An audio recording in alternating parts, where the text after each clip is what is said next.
오늘부터 저희는 베드로 전서를 공부하도록 하겠습니다. 베드로 전서는 저희가 히브리서를 지나왔기 때문에 정말로 읽어갈 수 있을 거예요. 저는 히브리서를 하면서 진짜 힘들다라는 거를 몇 번 했는지 몰라요. 뭐 이렇게 할 이야기가 많고 하는 이야기마다 어려울까. 근데 그만큼 이제 히브리서는 배경 지식이 있어야지만이 이해할 수 있는 부분이 많았고요. 베드로 전서, 후서, 그리고 요한 일서 이런 것들은요. 정말로 열려있는 책이라고 보시면 될 정도로 쉽게 읽을 수 있습니다. 하지만 여전히 여기에서 이제 가지고 있는 사상들이 있을 거 아닙니까? 그런 사상들을 확인하는 시간으로 생각하면 될 것 같아요. 베드로전서 1장 1절 그리고 2절 읽어주실까요? 예수 그리스도의 사도 베드로는 본도, 갈라디아, 갑바도기아, 아시아와 비두니아에 흩어진 나그네, 곧 하나님 아버지의 미리 아심을 따라 성령이 거룩하게 하심으로 순종함과 예수 그리스도의 피뿌림을 얻기 위하여 택하심을 받은 자들에게 편지하노니 은혜와 평강이 너에게 더욱 많을지며. 네, 여기 시작할 때 자기를 소개하잖아요. 뭐라고 소개하냐면 사도라고 딱 소개를 해요. 이것을 이야기하는 거는 권위를 말하는 겁니다. 권위. 지금 내가 쓰는 편지가 그냥 사람들이 말하는 걸 얘기하는 것이 아니라 사도로서의 권위를 가지고 쓴 것이다. 라는 걸 말하기 위해서 이걸 표현한 거예요. 그런데 이제 바울과는 무게가 다르죠. 이해하셨죠? 바울과는 무게가 달라요. 음, 우리 카톨릭도 최초의 교황을 베드로라고 하잖아요. 그러니까는 사도로서의 성경 신약 중에서 가장 권위 있는 서신은 베드로 전서 후서여야지 돼요. 음, 음, 왜냐하면 베드로를 가장 높이 쳤기 때문에. 음, 그리고 우리가 공부한 대로 베드로는 이 이방 사역에 대해서 크게 관여하지 않았다라는 거 알고 계시죠? 사도행전 공부하면서 베드로는 유대인에게 보내줬고 바울과 바나바는 이방인에게 보내줬다. 사도행전 이미 나와 있잖아요. 그런데 여기 지금 편지를 보낸 사람들이 보낸 데가 어디예요? 본도랑 갈라디아랑 갑바도기아랑 아시아와 비두니아 그렇죠. 그런 건 다 어디에 이방이죠 지금. 네. 네. 그렇다라는 건 지금 이 지역에서 아시아 지역에서 베드로에게 요청이 온 거예요. 특별히 이제 요한계시록을 공부하면은 요한은 아시아에 있는 일곱 교회를 위하여서 서신을 썼잖아요. 그랬을 때 이 요한이 걱정하고 있는 것과 관여하는 거 보면은 요한은 그래도 그 사역에 직접적으로 관여했다라는 걸 우리가 알 수 있고요. 그런데 베드로도 역시 관여를 했겠죠. 관여를 했지만 우리 그때 고린도 전서 후서 공부할 때 유대인들이랑 그리고 헬라파 그리스도인들이랑 갈등이 있었던 거 기억나시죠? 네.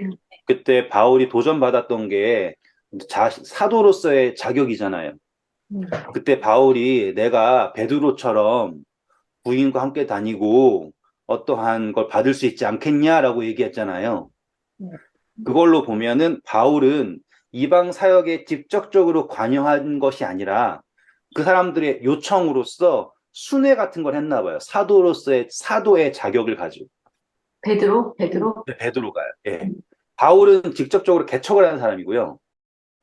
음, 베드로는 사도로서 권위를 가지고서 그들에게 그러니까 바울은 예수님을 만난 적이 없어요. 음, 담에색 노선에서 빛으로 만난 것 이외에는 실질적으로 만난 경험이 없어요. 하지만 베드로는 직접 만났고, 그리고 베드로는 고넬료 이야기 기억나시죠? 네.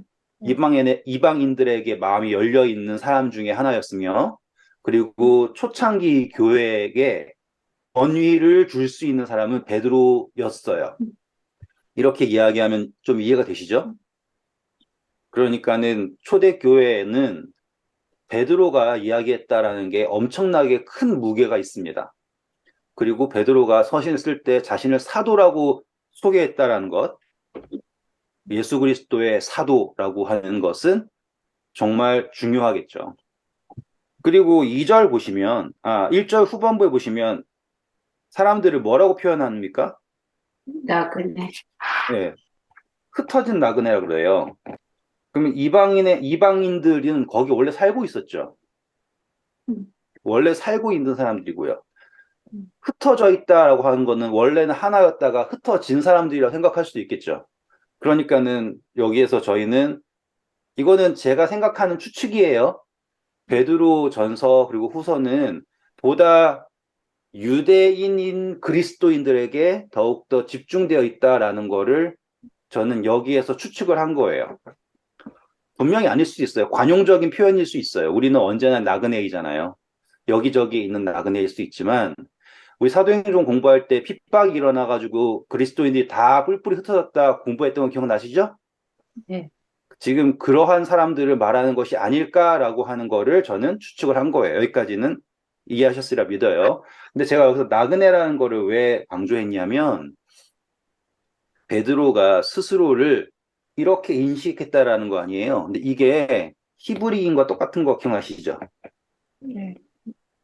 그래서 야곱이 바로한테 갔을 때 자기의 삶을 어떤 삶이라고 그랬어요? 나그네의 삶이라고 했던 거. 그러니까 베드로는 그냥 임의적으로 사람들이 흩어져 가지고 어영부영 사니까 나그네가 아니라 약속의 본향을 향하여서 가는 사람들, 또 야곱의 고백처럼 자기 스스로를 하늘을 바라는 사람들로 표현했다라는 게 바로 이 나그네라는 표현에 있습니다. 음, 2절 보시면 곧 하나님 아버지의 미리 아십니다라는 거 표현 나오죠? 그러면은 사상적으로 많이 발전된 거예요. 왜냐하면 우리 이거 예정론과는 달라요. 네. 예, 예정론과는 달라요. 하나님께서 먼저 아셨다라고 하는 것, 이거는 뭐랑 똑같은 거냐면 이삭이 태어날 때 하나님께서 이미 이삭 태어나기 전에 이삭을 부르셨죠. 네. 예, 그러니까 하나님의 뜻이라고 하는 거예요. 그래서 하나님의 아버지의 미리 아심을 따라 성령의 거룩하게 하심으로 순종함과 예수 그리스도의 피 뿌림을 얻기 위하여 나그네이지만 그 사람들 어떻다라고 표현합니까? 택하심을 받은 자들이다라고 표현을 한 거예요. 세상에는 나그네일지 모르지만 우리는 택하심을 받은 사람들이다라고 하고선 그들에게 은혜와 평강이 너희에게 많을지어다라고 첫 번째 인사를 했습니다. 3절부터 읽어주실까요? 우리 주 예수 그리스도의 아버지 하나님을 찬송하리로다. 그의 많으신 긍휼대로 예수 그리스도를 죽은 자 가운데서 부활하게 하심으로 말미암아 우리를 거듭나게 하사 산 소망이 있게 하시며 썩지 않고 더럽지 않고 쇠하지 아니하는 유업을 있게 하시나니 곧 너희를 위하여 하늘에 간직하신 것이라. 너희는 말세에 나타나기로 예비하신 구원을 얻기 위하여 믿음으로 말미암아 하나님의 능력으로 보호하심을 받았느니라. 자, 여기 보시면은 베드로가 이렇게 전제를 깔죠. 전제를 까는데 예수님께서 부활하셨다. 그리고 이 부활을 통하여서 우리에게 하늘의 상급을 주신다. 이런 이야기를 계속 깔고 있어요. 그러면은 이 다음에는 당연히 어떤 이야기가 나오겠어요? 막 좋은 이야기를 막 하고 있죠. 네. 그 고난? 다음에는 네. 당연히 지금 너네들이 지금 고생을 하고 있지만 우리가 바라는 것은 여기에 있다. 이미 예수님께서 이루셨고 우리에게 하늘의 상급을 약속하셨다. 그러니 마음을 다잡자라는 이야기를 하려고 하는 거예요. 음. 그 다음 절 볼게요. 그러므로 너희가 이제 여러 가지 시험으로 말미암아 잠깐 근심하게 되지 않을 수 없으나 오히려 크게 기뻐하는도다. 너의 믿음의 확실함은 불로 연단하여도 없어질 금보다 더 귀하여 예수 그리스도께서 나타나실 때 칭찬과 영광과 존귀를 얻게 할 것이니라. 그렇죠. 그래서 핍박이 있지만 음, 이것은 연단이다. 전 시간에 공부했었습니다. 네. 똑같아요. 그래서 어떻게 해석을 할 것인가예요. 연단으로 해석을 하고 그리고 베드로가 지금 아시아 지방에서 고난받고 있는 그리스도인들에게 독려를 하는 거예요. 근데 지금 이때 아시아 지방에서 받고 있는 고난은 우리가 역사에서 공부하는 기독교 핍박과는 다른 거예요. 그 정도가 달라요. 지금은 초창기거든요. 기독교의 인구가 막 성장할 때가 아니라 지금은 초창기예요. 더 세다고요? 더 약하다고요? 아니요, 우리가 생각하고 있는 막 콜로세움에서 죽이고 뭐 그런 건 아니라고요, 아직까지. 음, 황제 숭배가 등장하기 전이에요, 지금은. 음, 예수님께서 돌아가시고 베드로가 초기 사도들이 살아 있을 때잖아요. 그러니까 음, 이제 그 핍박이 점점 거세지는 거예요. 근데 잘 생각해 보시면 이방인들이 핍박했을까요? 유대인들이 핍박했을까요? 등등등을 생각해 볼 수 있겠죠. 음, 네, 그렇죠? 그 등등등을 생각해 볼 수 있어요. 하지만 여기에서 우리가 이해해야 될 게 한 가지가 있는데 이 핍박이 있다라는 거를 이 사람들은 다 어떻게 이해하기를 원했냐면 내가 믿는 신이 나를 돕지 않는다. 혹은 내가 믿는 신이 약하다. 이런 식으로 생각을 한단 말이에요. 음, 그런데 베드로 그리고 바울은 모든 것을 다 이거를 뭐라고 생각한다고요? 연단이라고 한다라는 게 공통점이라는 걸 확인할 수 있게 되었어요. 근데 그 다음 절 보시면 재미있어요. 다음 절 볼게요. 예수를 너희가 보지 못하였으나 사랑하는도다. 이제도 보지 못하나 믿고 말할 수 없는 영광스러운 즐거움으로 기뻐하니 믿음의 결국 곧 영혼의 구원을 받음이라. 네, 우리 히브리서랑 똑같죠. 음, 믿음은 무엇이다? 보이지 않는 것들의 증거고, 맞나요? 바라는 것들의 실상. 그래서 이 믿음이라고 할 때 계속 바울 하다 보니까 이제 베드로라는 게 나오질 않아. 계속 바울 하다 보니까. 그래서 이 믿음이라고 하는 것을 너 지금 가지고 있다라는 것 자체가 예요. 베드로가 얘기하는 게 예수님을 보지 못했지만 믿고 있지 않니? 그렇다라는 거는 지금 구원이라고 하는 약속을 받지 못했지만 음, 그것을 믿고 즐거워할 수 있다라고 말하는 거고 그것이 바로 믿음의 결국이라고 하는 거예요. 영혼의 구원. 그러면 믿고 있다라는 것은 구원을 받았다라는 걸 말하고 있습니다. 10절입니다. 이 구원에 대하여는 너희에게 임할 은혜를 예언하던 선지자들이 연구하고 부지런히 살펴서 자기 속에 계신 그리스도의 영이 그 받으실 고난과 후에 받으실 영광을 미리 증언하여 누구를 또는 어떠한 때를 지시하였는지 상고하니라. 이 섬긴 바가 자기를 위한 것이 아니요 너희를 위한 것이니 계시로 알게 되었으니 이것은 하늘로부터 보내신 성령을 힘입어 복음을 전하는 자들로 이제 너희에게 알린 것이요 천사들도 살펴보기를 원하는 것입니다. 네, 여기에서 우리가 기억해야 될 거는요. 이 구원이라고 하는 것이 성경에 예언되어 있거든요. 구원이 예언되어 있는데 구원을 하는 사람이 메시아입니다. 근데 사람들은 이 메시아를 누구로 생각했습니까? 왕으로 생각했죠? 음, 네. 왕은 뭐 하는 사람이냐면 군림하는 존재, 군림하는 존재. 음, 근데 보시면 너희가 선지자들의 이 구원에 대하여서 연구하고 부지런히 살펴봤는데 11절 보면 예수 그리스도의 영을 받고서 고난 받으시고 쭉 나왔죠? 그런 다음에 12절 보세요. 뭐라고 나왔습니까? 이 섬긴 바가 예수님이 자기를 섬기는 게 아니라 음, 너희를 위하여서 섬기신 것이다. 라고 하는 거를 말하고 계셨어요. 이런 것은 어떻게 설명해야 될지 모르겠네요. 저는 이게 서신 같은 거 볼 때 그냥 읽지 않고 항상 반대를 생각하고 읽어요. 왜냐하면 잘하는 거는 그대로 쓰지 않거든요. 음, 전에 한번 생각했던 기억나세요? 뭐 잘하고 있습니다. 여러분 이런 거 잘하고 있고요. 저런 것도 잘하고 있어요. 칭찬을 해주려고 편지를 쓴 게 아니에요. 지금 이 내용에서 우리가 봐야 될 거는 이 사람들이 오해하고 있는 부분들이 있다라는 거예요. 그러면 우리는 베드로 전서를 쭉 읽을 때 항상 그 반대를 생각하면 그 당시 사람들이 어떻게 이해를 하고 있는가라는 거를 볼 수 있게 되는 거죠. 그러면 예수님께서 고난당하시고 십자가 달리신 건 누군가는 예수님 자기를 위해서 했다라고 이해할 수 있다라는 거죠. 그래서 베드로는 그것을 사람들에게 분명하게 전하는 거예요. 예수님께서 예언된 대로 고난을 받으시고 섬기신 것은 자기를 섬기신 것이 아니라 너희를 섬기신 것이다. 라는 걸 말하고 있어요. 그러니까 읽으실 때 계속 그 반대를 생각해 보셔야 돼요.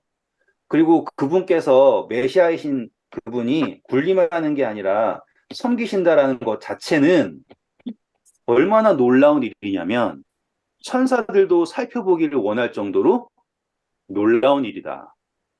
그 섬기심 자체가 복음이다라고 얘기하는 게 지금 베드로의 논리예요.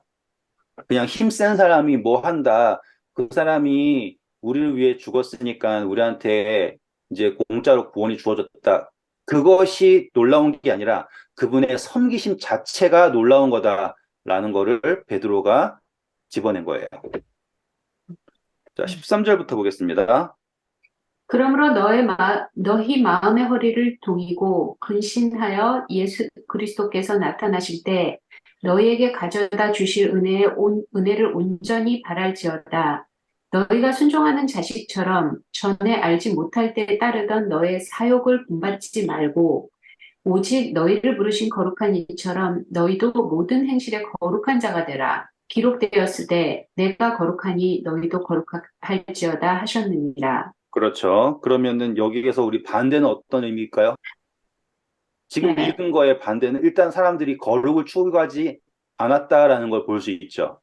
음, 근데 이 거룩을 추구하는 게 사람들이 거룩하지 않은 걸 추구하지는 않아요. 자기가 생각할 때 거룩한 걸 추구한 거겠죠.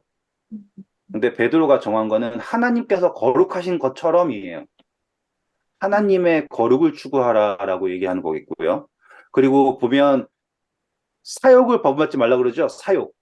음, 그러니까는 거룩을 무엇을 구분하는 거예요? 사욕과 구분할 줄 알아야 된다라고 얘기하는 거고 상을 바란다면 누가 가지고 올 상을 바라야 한다라는 거죠. 예수님께서 가지고 올 상을 바라야 됐지 이 세상에서의 상을 바라고 너희들이 생각하는 거룩을 추구하면 안 된다라는 거예요. 그게 반대되는 걸 말한 거죠. 제가 지금 여기서 나온 거에 반대를 말한 거예요. 그 다음입니다. 외모로 보시지 않고 각 사람의 행위대로 심판하시는 이를 너희가 아버지라 부른즉 너희가 나그네로 있을 때를 두려움으로 지내라. 네, 그러면은 이거 그대로죠. 사람들은 지금 뭘 보고 판단하고 있어요? 외모. 외모를 판단하고 있죠. 예수님도 똑같은 얘기 하셨죠. 사복음서 공부할 때 기억나시죠? 네. 외모로 판단하지 않는다. 이 외모라고 하는 건 잘생겼다, 못생겼다가 아니에요. 나타나는 것, 나타나는 것. 근데 행위라고 한다고 해서 또 사람들이 착한 사람은 이것도 오해하시면 안 됩니다. 이 행위는 드러나는 거, 행위. 야고보서를 먼저 공부했다면 분명히 이해할 테겠죠. 너의 믿음을 무엇으로 보여라 그랬어요. 야고보서요. 행위로 보여라라고 했죠. 그러니까 베드로는 이 베드로 전서를 받는 이 수신자들이 하나님의 약속을 기다리는 것보다 사람들의 사욕에서 타협을 하고 있는 상황을 정확하게 지적을 하고 있고, 그리고 예수님이 받으시는 고난과 그 모든 것이 다 우리를 섬기려고 하셨던 것처럼 너희 역시 섬겨야 된다는 이야기를 끄집어내겠죠. 이제 그런 이야기가 앞으로 나올 거예요. 그래서 사람의 행위를 심판하시는 일을 너희가 아버지라 부른즉 너희가 지금 나그네로 있을 때라고 하는 건 무슨 이야기냐면 하늘로 가고 있는 여정 속에 있다라는 거예요. 음, 여정 속에 있을 때 계속해서 세상으로 눈을 돌리지 말아라 라고 이야기하는 거예요. 그래서 바울이 나그네라는 표현은 이스라엘 사람들의 광야 생활을 묘사했다라고 생각하셔도 될 거예요. 그 다음입니다.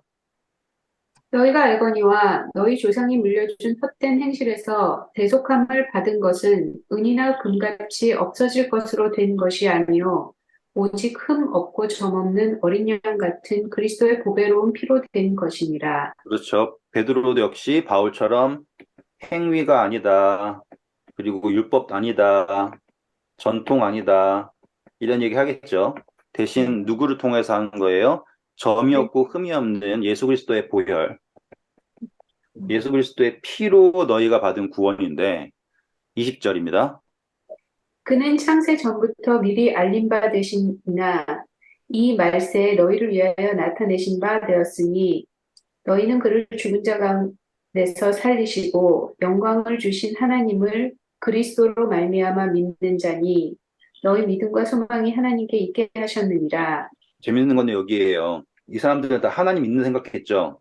네, 근데 하나님을 믿는다라는 것에 지금 베드로가 딱 집어넣는 게 누구로 말미암아 믿는다는 거예요? 예수 그리스도 그리스도로 말미암아. 이게 제일 강력한 표현인 것 같아요.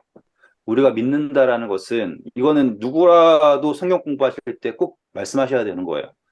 우리가 하나님을 믿는다라는 게 가능한가? 불가능하다. 이렇게 가야 돼요. 논리가. 우리는 누구를 통하여서 믿게 된 거냐면 예수 그리스도로 말미암아 믿을 수 있게 된 거예요. 이거는 자격이고요. 또한 생명이에요. 살아있는 존재가 찬송할 수 있죠. 네, 네. 네, 시편 가서 잠깐 확인해 볼게요. 음. 시편 제일 마지막 장이에요. 150편. 시편 150편. 6절. 호흡이 있는 자마다 여호와를 찬양할지어다. 할렐루야. 네, 호흡이라고 하죠. 호흡. 음, 성경에서 호흡 뭔지 아시죠? 성령. 그래서 음, 우리가 생명, 성령 이런 거 생각을 한다면 호흡이 있는 자들이 뭘 할 수 있냐면 하나님을 찬송할 수 있어요. 근데 그 호흡을 주신 분이 누구예요? 예수 그리스도죠. 그리고 요한복음 공부할 때 예수님께서 제자들한테 오셔서 숨을 내뱉으시면서 성령을 받으라 했던 거 기억나세요? 네. 그러니까 우리가 예수님을 믿는다, 하나님을 믿는다, 그건 우리가 선택을 할 수 있어. 말은 맞지만 틀린 거예요. 생명이 있어야지 믿을 수 있어요. 음. 호흡이 있어야지 찬송할 수 있습니다. 그래서 예수 그리스도로 말미암아 하나님을 믿게 되었다라는 이야기가 이렇게 성립이 돼요. 그러니까 이제 할 수 있는 거 뭐밖에 안 남았을까요? 그 다음입니다. 너희가 진리를 순종함으로 너희 영혼을 깨끗하게 하여 거짓이 없이 형제를 사랑하기 이르렀으니 마음으로 뜨겁게 서로 사랑하라. 네, 형제를 사랑하게 이르렀다라고 하죠. 정말 이르렀을까요? 아니겠죠. 근데 형제를 사랑해야 된다라는 걸 말하는 거예요. 이제 사랑할 수 있지 않니? 그러니까 제발 이제 사랑해라라고 하는 이야기예요. 그럼 반대예요. 항상 편지를 읽으실 때는 항상 반대예요. 서로 미워하고 헐뜯고 누가 맞네 틀리네 하고 있는 상태를 해서 베드로가 중재를 하고 싶은 거예요. 이제 누가 맞냐 틀리냐가 아니라 서로 사랑할 때다. 음. 지금도 똑같아요. 근데 베드로도 그 당시 상황은 뭐라고 표현했냐면 마지막 때라고 합니다. 말세. 재밌죠? 근데 말세라고 하는 건 꼭 3차 세계대전이 일어날 말세가 아니에요. 예수님께서 십자가에 달리신 이후 그 순간부터 말세예요. 그 말세라고 하는 건 세상의 마지막을 떠나서 뭐가 세상이 끝났다라는 게 증명된 게 십자가예요. 그래서 다 이루었다라고 증명된 그 순간부터는 말세입니다. 아, 무슨 2000년 동안 말세요. 이런 개념이 아니에요. 시간의 개념이 아니라 상태를 말하는 게 말세입니다. 그래서 뜨겁게 사랑해라. 23절. 너희가 거듭난 것은 썩어질 씨로 된 것이 아니요 썩지 아니할 씨로 된 것이니 살아있고 항상 있는 하나님의 말씀으로 되었느니라. 그렇죠. 강조하는 건 뭐냐면 거듭났다. 거듭났는데 왜 그러고 있니라는 거 똑같아요.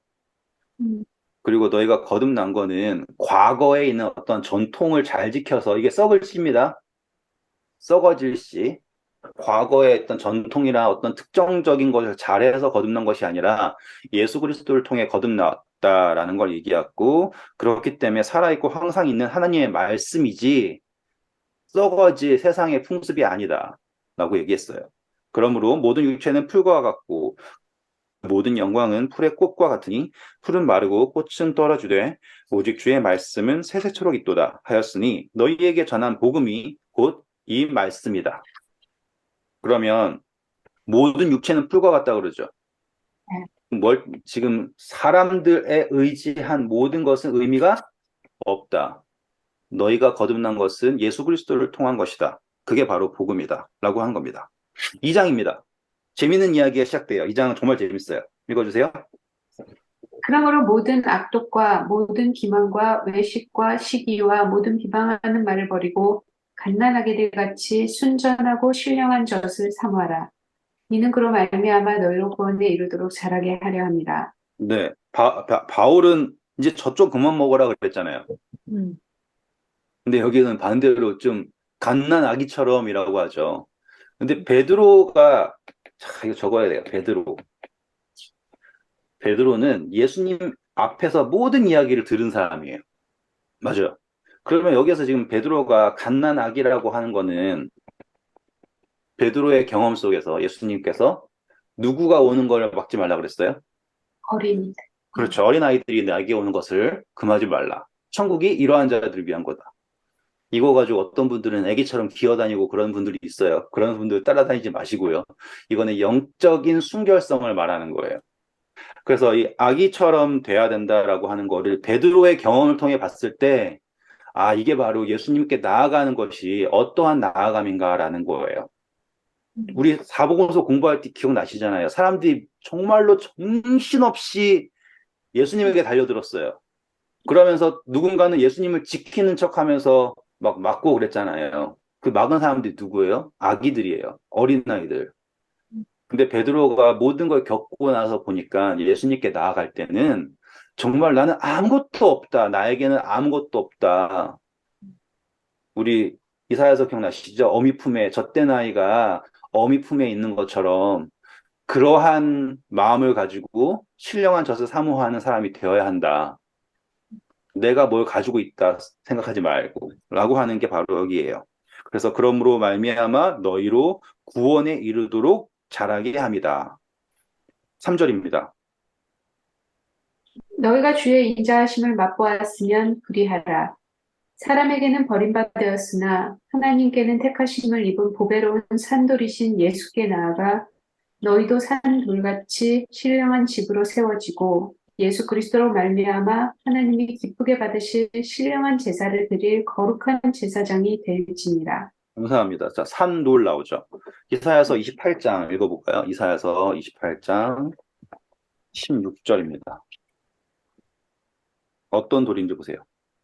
그러므로 주 여호와께서 이같이 이르시되 보라 내가 한 돌을 시온에 두어 기초를 삼았노니 곧 시험한 돌 귀하고 견고한 기초돌이라 그것을 믿는 이는 다급하게 되지 아니하리로다. 그렇습니다. 자, 이게 바로 산돌이라는 뜻이에요. 음, 근데 그것을 믿는 사람들은 뭐 어떻게 되지 않는다 그래요? 다급하게. 다급하게 된다, 뭐 조급하게 된다, 두려워한다, 떤다, 이런 의미거든요. 그 이야기는 뭐냐면 예수님을 가지고 있는 사람들은 구원이 확신이 있어야 되잖아요. 근데 신기하게 예수님 믿는다고서는 구원에 확신이 없는 사람들 많죠. 그런 사람들은 구원의 확신을 어디서 찾아요? 행위에서 찾아요. 율법을 뭘 지킨다든지, 뭐 식생활을 어떻게 해야 하는지. 그러니까 그런 모양으로서 찾는다고요. 그 의미는 뭐냐면 돌이 없다라는 거예요. 그리고 다른 사람들이 그거 안 가지고 있다고 막 정죄하잖아요. 그러면 돌이 없는 거예요. 이거는 손가락 딱 집어 놓으시고요. 손가락 딱 집어 놓으시고. 자, 넘어가셔서 계시록 가볼게요. 계시록에도 똑같은 이야기가 나오겠죠? 돌 이야기는 중요하니까 하는 거예요. 자, 시험한 돌 나와볼까요? 자, 일곱 교회 중에서요. 2장 15절부터 읽어볼까요? 이와 같이 내게도 니골라당의 교훈을 지키는 자들이 있도다. 그러므로 회개하라. 그리하지 아니하면 내가 내게 속히 가서 내 입의 검으로 그들과 싸우리라. 귀 있는 자들이 자는 성령이 교회들에게 하는 말씀을 들을지어다. 이기는 그에게는 내가 감추었던 만나를 주고 또 흰 돌을 줄 터인데 그 돌 위에 이 새 이름을 기록한 것이 있나니 받는 자 밖에는 그 이름을 알 사람이 없느니라. 그렇죠. 여기 보면은 흰 돌 나오죠? 여기에 이 버가모 교회에는요. 두 가지 사람이 등장해요. 발람 그리고 니골라당. 음. 그 사람들은 다 뭘 하는 사람들이냐면 타협하는 사람들이에요. 타협. 틀린 말 하지 않아요. 아시겠어요? 틀린 말 하지 않아요. 하지만 그것은 다 어떤 말이냐면 타협에서 나오는 말이에요. 저도 이제 신앙을 하면서 가장 갈등되는 거가 타협하지 말아야 할 것을 타협하고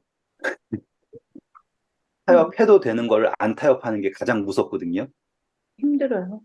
예, 그게 가장 무서워요. 반대로 해야 되는데 사람들은 정말 아무것도 아닌 거에 목숨을 걸고 정말 중요한 것에 이렇게 타협을 하죠. 지금 발람의 교훈과 니골라당이 말하는 게 바로 그거예요. 특별히 발람이라고 하는 거는 우리 민수기에서 공부하면은 선지자예요.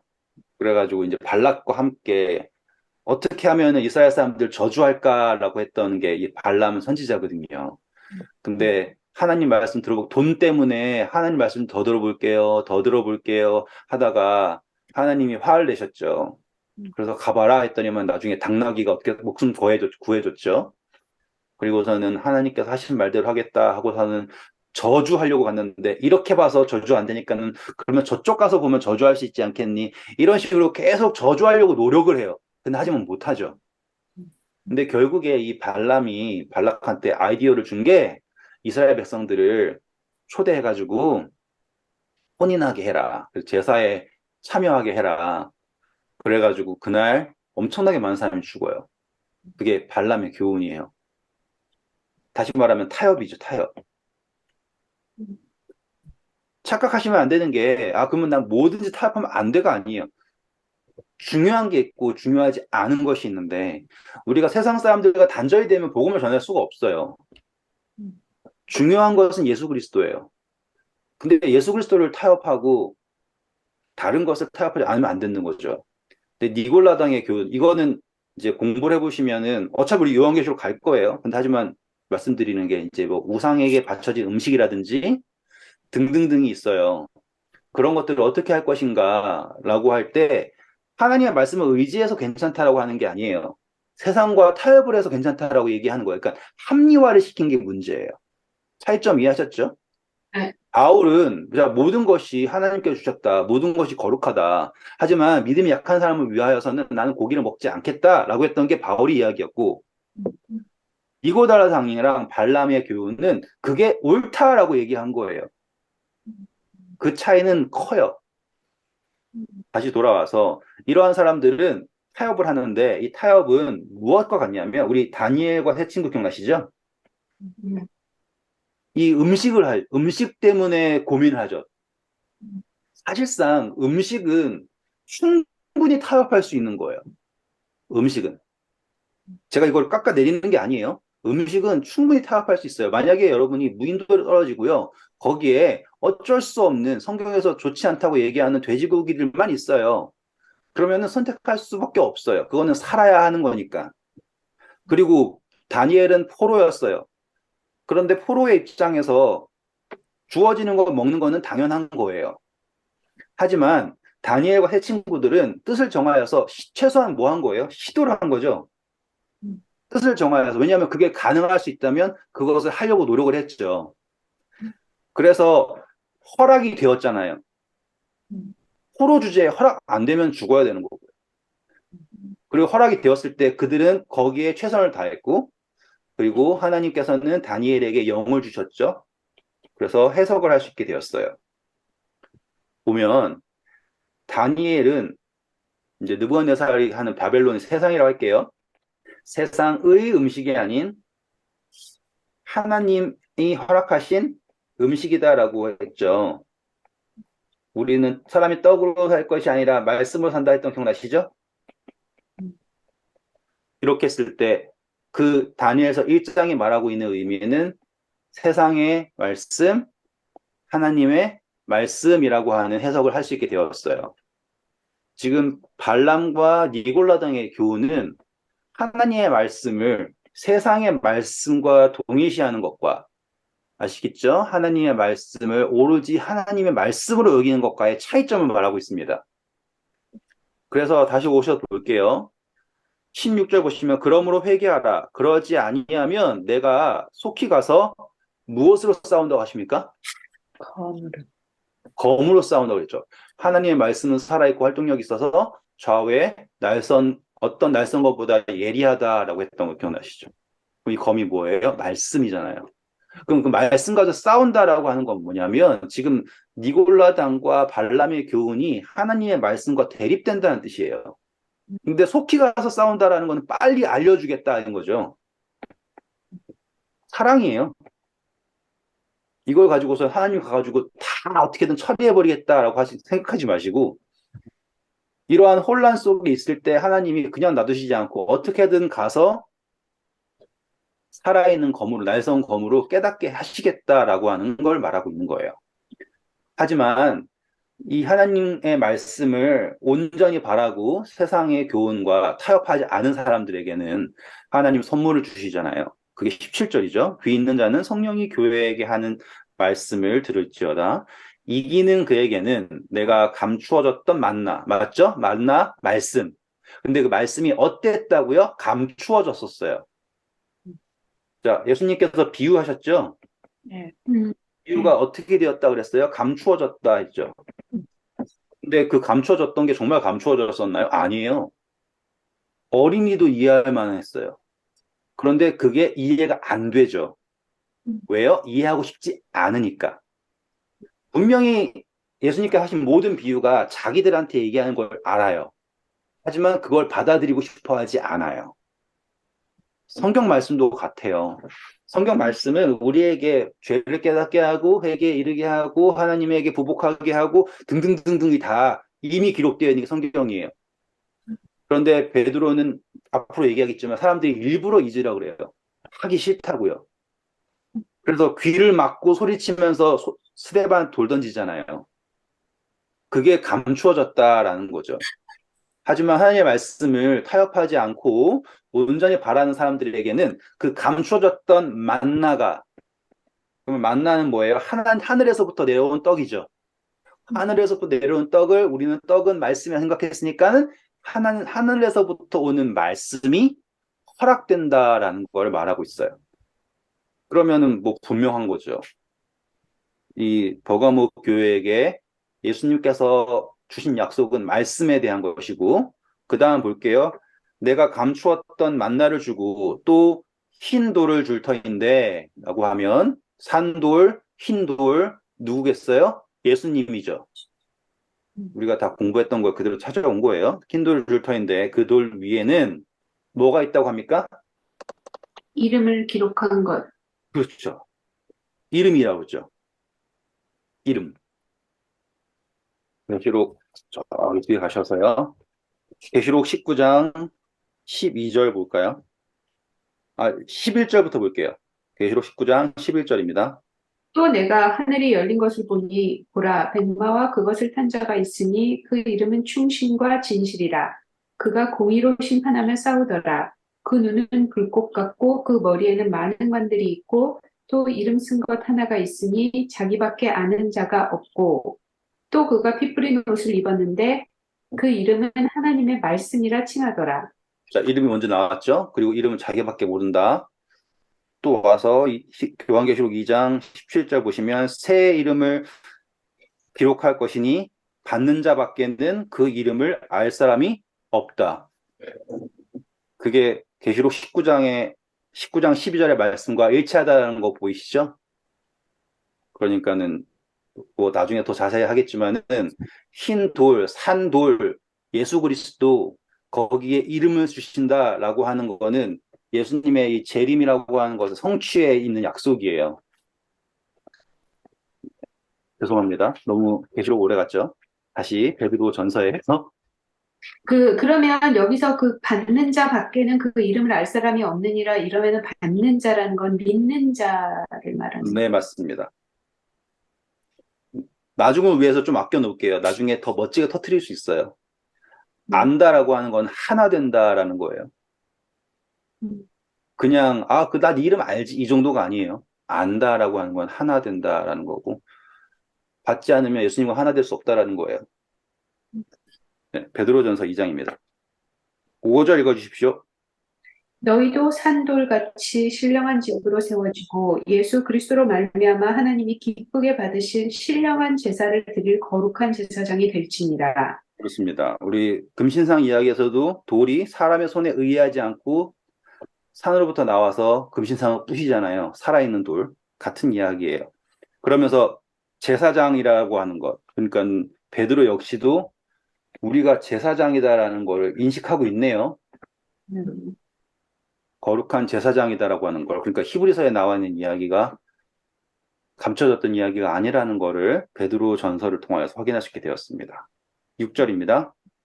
성경에 기록되었으되 보라 내가 택한 보배로운 모퉁이 돌을 시온에 두노니 그를 믿는 자는 부끄러움을 당하지 아니하리라 하였으니 그러므로 믿는 너희에게는 보배이나 믿지 아니하는 자에게는 건축자들이 버린 그 돌이 모퉁이의 머릿돌이 되고 또한 부딪히는 돌과 걸려 넘어지게 하는 바위가 되었다 하였느니라.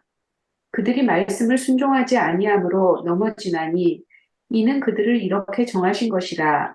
그러나 너희는 택하신 족속이요 왕 같은 제사장들이요 거룩한 나라요 그의 소유가 된 백성이니 이는 너희를 어두운 데서 불러내어 그의 기이한 빛에 들어가게 하신 이의 아름다운 덕을 선포하게 하려 하신다. 너희가 전에는 백성이 아니더니 이제는 하나님의 백성이요 전에는 긍휼을 얻지 못하였더니 이제는 긍휼을 얻은 자니라. 네, 이거는 뭐 설명할 필요가 없이 다 이해가 되셨으리라고 믿어요.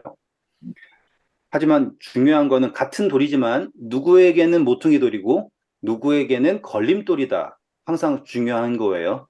이 사상이 제일 중요해요. 하나님께서는 항상 같은 걸 하십니다.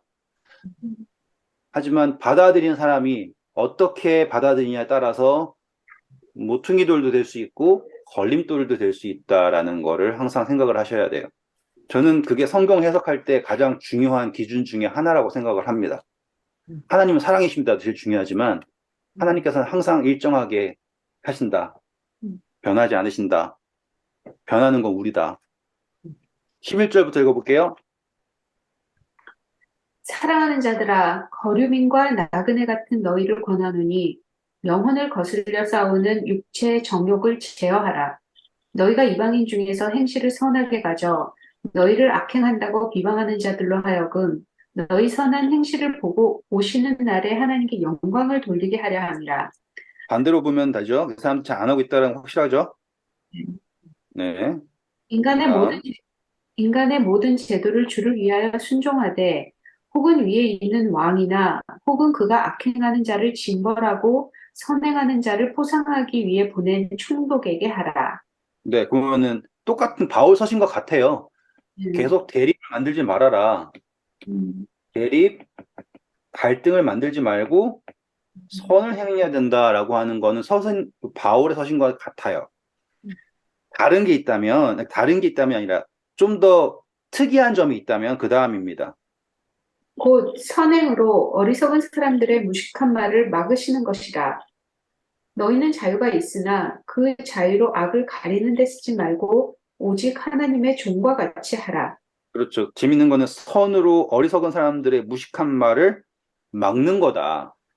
그러니 이 사람들이 막 아무리 헐뜯고 비방을 해도 그 사람들 입을 막는 것은 무엇으로 해야 된다? 선으로 해야 한다. 그리고 너희가 자유가 있잖아요. 우리 갈라디아서 공부했던 게 기억나시는지 모르겠지만 가서 볼까요? 갈라디아서 5장에 갈라디아서 5장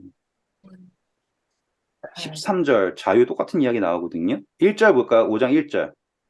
그리스도께서 우리를 자유롭게 하려고 자유를 주셨으니 그러므로 굳건하게 서서 다시는 종의 멍에를 매지 말라.